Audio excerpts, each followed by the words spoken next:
We're going to record this next section so that folks who aren't present can catch this little walkthrough. All right. So as a reminder, the Justice Reinvestment Program has changed a bit in the processes and functions for this biennium. It's similar to some of the changes that we made last biennium, but one of the key differences is the mechanics of how the preliminary and the final application interact. And we'll take a look at that right now. So here you're looking at my screen.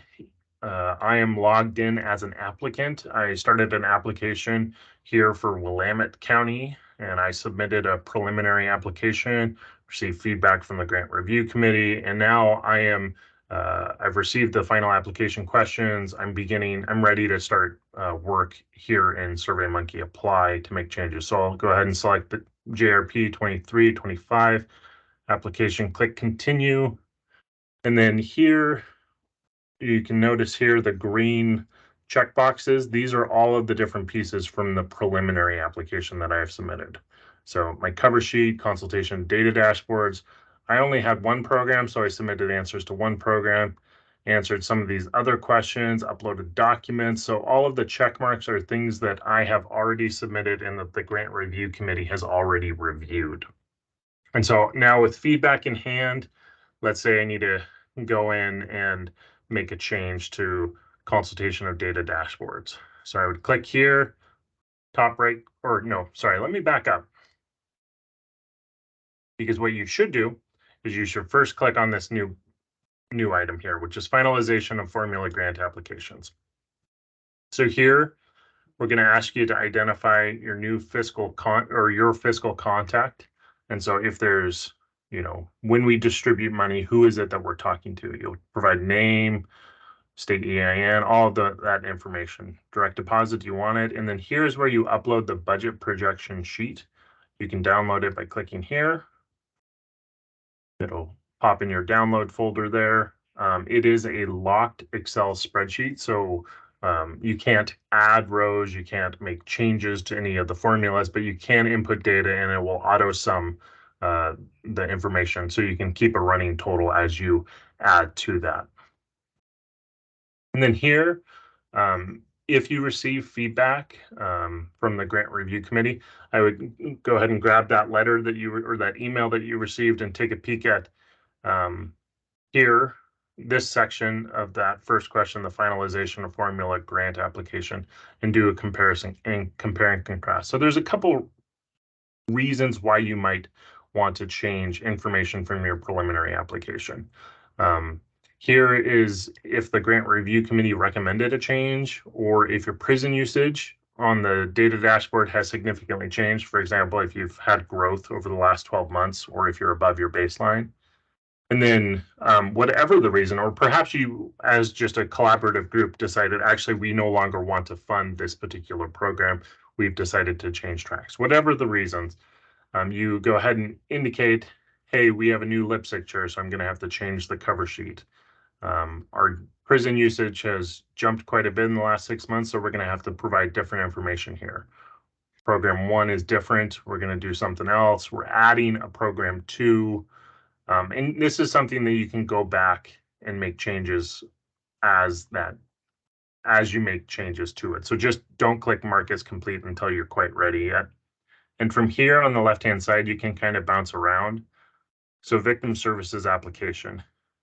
The format, while the questions are different, the format as it relates to within SM Apply looks very similar. So what we strongly recommend is that you grab a Word document and provide the questions to your individual victim service providers, and then they provide the answers to you in a Word document. So then you can kind of limit who has their hands in the grant management software. And so once you have those questions in hand, you can provide all those, once you have all those answers in hand, you can copy and paste in here the different answers. Same thing for the competitive grant. This is specific there. These questions, they were all released, I believe, back in May. And so This is, again, optional. So the competitive grant used to be known as the supplemental grant. So again, this is specific for downward departure programs. If you're not applying for it, you can skip right over it.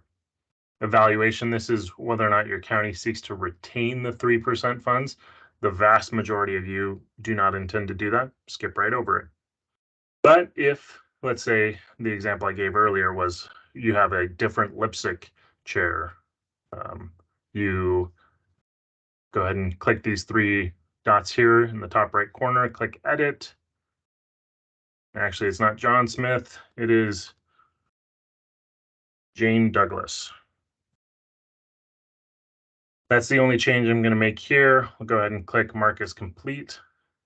And then from there, if you need to make a change later, you can go ahead and click edit again. But you can bounce around here using this slide bar here, where you can make relevant changes. And so if you want to upload additional letters of support, or if statements of commitment have changed, you can change that upload. The key thing here is that you want to click on the correct place, and then you won't be able to edit until you click the 3 dots and click edit. And then you should be able to do that throughout this process until you hit submit. And you won't be able to hit submit until you've completed the required areas, which are the new pieces here. So finalization of formula application, victim services application. And then from there, assuming you have no other changes to your feedback, or as a result, let me rephrase that. If you have no changes from your preliminary application, if you answer these questions and then upload your budget projection sheet, you can go ahead and click submit there. So I want to pause to see if there's any questions. This was really only intended for orientation, but happy to answer questions. Denise.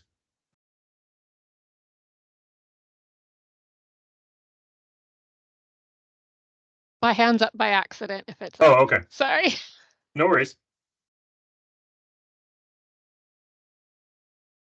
All right. Well, as usual, if you do have questions later on, feel free to reach out to myself or to Avery. We're happy to hop on a call, whether a normal telephone call or a video call, and we can walk through this, talk through this. So with that, that's all we have prepared for today. Thanks everyone for coming.